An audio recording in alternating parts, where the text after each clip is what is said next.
Hello everyone, nubkeks here, fresh out of the shower. Let's dive in because we've got some new, surprising, actually very surprising, an extra shard event on top of the existing shard event as well. We actually just fought a Taras and Marichka, that's appropriate.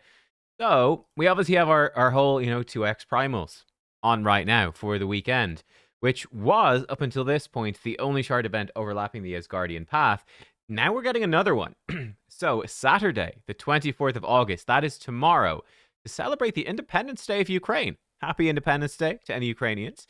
We're launching a special progressive chance event, giving you at least X15 chance, so, starting at 15X, to summon Taras the Fierce and Marichka the Unbreakable. This is definitely one of the juicier progressive chance events. This is an event for whales and krakens, no doubt about it. I think for a regular player, if you are close, like very close to your Mercy, so if you can basically guarantee you're hitting a void with about, I'd say, 20 to 30 pulls. So if you're at like 190 plus, preferably plus a good bit if you're 200 plus, really, summons and voids without a legendary, and you've been like, okay, I'm going to stop summoning, I'm going to wait for something good. I think Taras and Marichka are both absolutely worth it. They're both phenomenal. I do think that Taras is better. Marichka is great. I think Taras is more useful as a damage dealer. He's very strong in Hydra, for example. But they're both phenomenal. I don't have either one. I would love them. For me, I'm not going to pull, though, because I don't believe I'm close. I'm actually haven't tracked my Mercy, so it would be just ludicrous to do so. Yeah, basically, I think it's a good bit of bait. Honestly, it's a good event. Don't get me wrong, it's a good event, but it could well be bait before shard events for the Asgardian champions, right? You might need to summon for Freya. I mean, you'll definitely have to summon for Odin. So yeah, it might be better to save for those. Like they might do 2x Void with a 10x for Odin. I think that'd probably be a little bit better. Overall, you might need Void shards for Freya or for the Thor fusion to complete it. So I would not be rushing to do this, basically. Heck, they might even do a guaranteed Void event at some point as well. Like, I could easily see them doing, like, a 2x, 10x for Odin, and then dropping, like, a good guaranteed Void legendary after that. I could totally see that happening. Yeah, that's something that could totally happen. I don't know what it would be, but I could see them doing it. So yeah, I think this is something you play around if your Mercy system is there, unless you're a big old Kraken, in which case, obviously you want Taras and Marichka. So if you're a Kraken, you're obviously gonna, spend thousands on this. So, that's a given, pretty much. So there you go. That's happening. We also do have the Raid Digest. So here we go. Blah, blah, blah, blah, blah. Enjoyed participating in Asgard contests. Yeah, there were some contests on social media and stuff. That was kind of cool. Quite fun, I thought. So for Siege, we've noticed some issues with the way Siege functions. No, what? No way. No chance. We're planning several measures to make the game mode more balanced and exciting to play. For instance, we plan to add a tiebreaker solution. Okay, this is good. If both clans have their bastions destroyed and end up with an equal number of victory medals, the game will take into account how many teams each clan defeated in each building.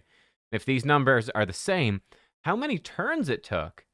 However, this is just a concept. Its actual details might change. Okay, so I think this is a great idea. Sounds good to me. Yep. There you go. Look, how many attacks did it take? That could work as well. Yeah, I think this is a great concept. Now, what is a bit worrying to me, it might take a while for this to happen.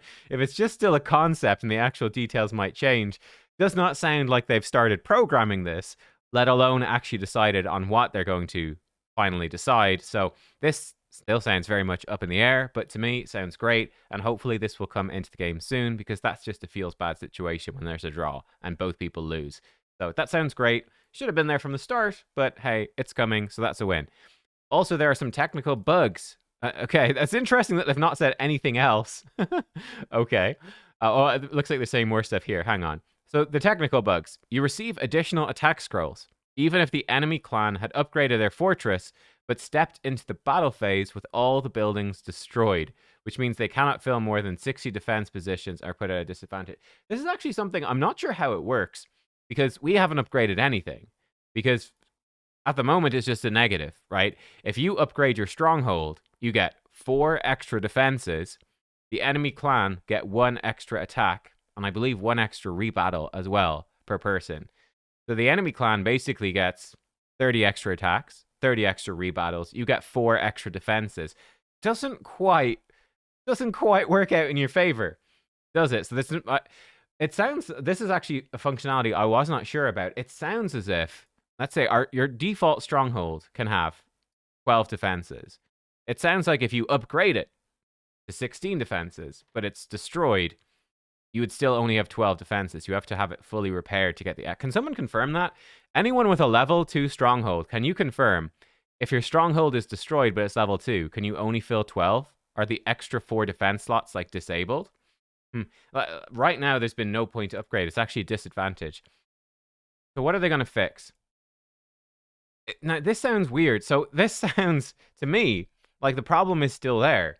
That if your stronghold is fully repaired, you have 16 extra defense slots. But yes, the enemy will still get 1 extra attack scroll each. That sounds like that is not changing, which is ludicrous. But it means that, hey, if you were unfortunate enough, I know some people were, to upgrade your stronghold to level 2, if you lose a siege and it gets destroyed, leave it destroyed. Just leave it destroyed now. Because that will now stop the enemy from getting more attack scrolls. That seems to be the strategy. If you accidentally upgraded your stronghold, which is a huge disadvantage, now you want your stronghold to be destroyed and leave it destroyed. Do not repair. The repair button is a trap because then it will remove these extra attacks from enemies. They need to radically rebalance this. Like, it's unbelievable that upgrading your defenses is a negative. Like, what? It's like, it's so bad. It's so, yeah. Defense slots and destroyed buildings are automatically filled with reserve teams. Oh, that's interesting.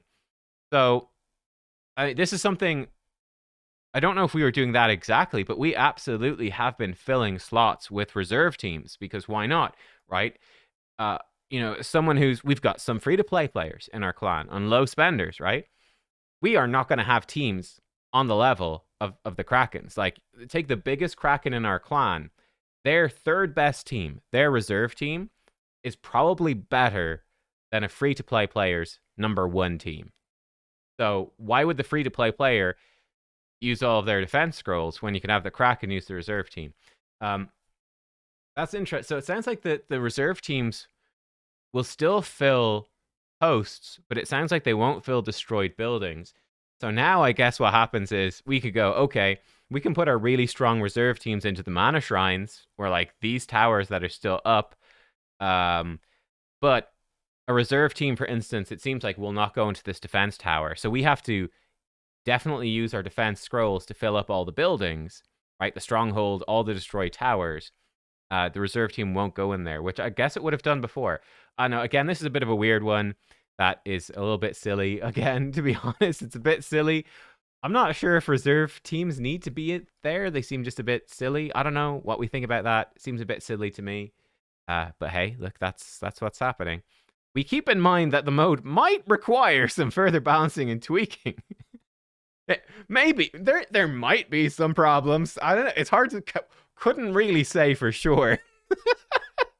We don't want to commit to saying that there are any balance issues in Siege. There is a chance that it's perfect. There's a chance. We're holding on to that chance. The possible changes are still in discussion. Okay, we'll announce details. That again, I'm fine with that. I'm fine with that.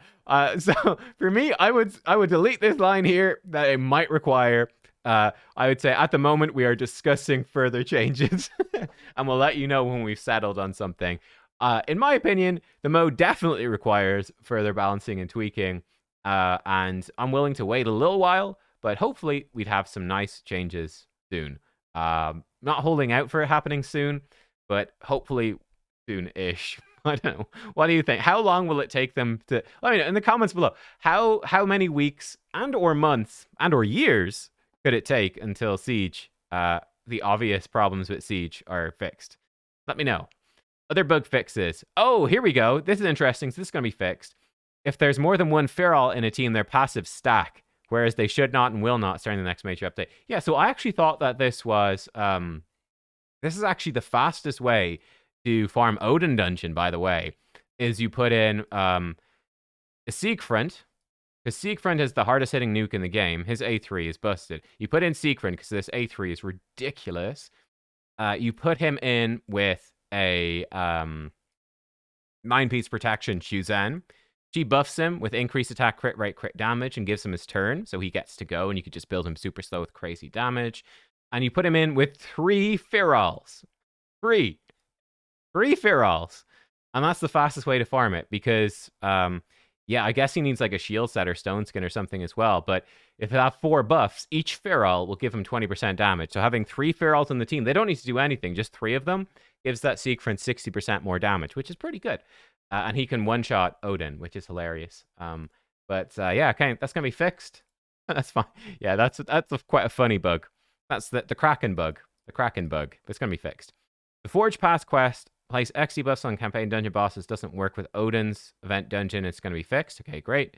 Matchmaking error in live arena. There's an error in the opponent search algorithm. Shows up after several defeats in a row. Prevents finding an opponent. Oh, I do believe, again, I don't play much live arena, but I have seen people who do be very frustrated by this. So that's a great one to fix. Yeah, I think if you lose a few in a row, you have to wait like 5 minutes or something. It's really bad for people trying to live stream or record videos or just play the game mode. So that's a great fix.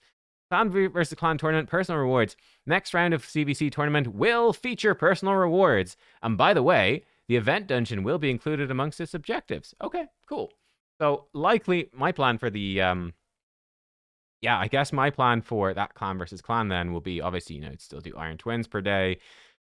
It will still be faster because it's just quick to farm Sand Devil. I'm assuming it will be 400 points, like the same as Sand Devil and Spiders and all of that, and Shogun. But I'd hopefully be farming the event dungeon. Like I'm just all in on the pinpoint stuff at the moment. For me, that's where my energy needs to go.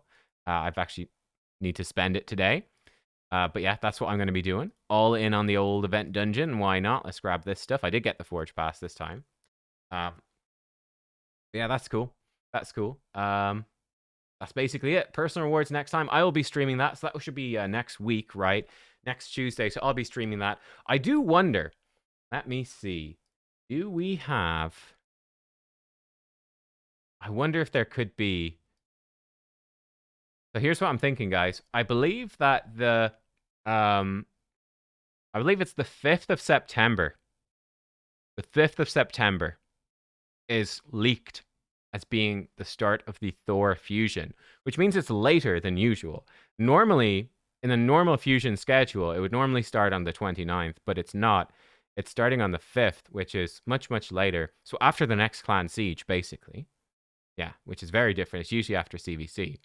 So what happens next week? Next week, huh? We're having a bunch of dungeons, and everything's ending on like the Tuesday. I wonder if the Deck of Fate for Freya could be in here.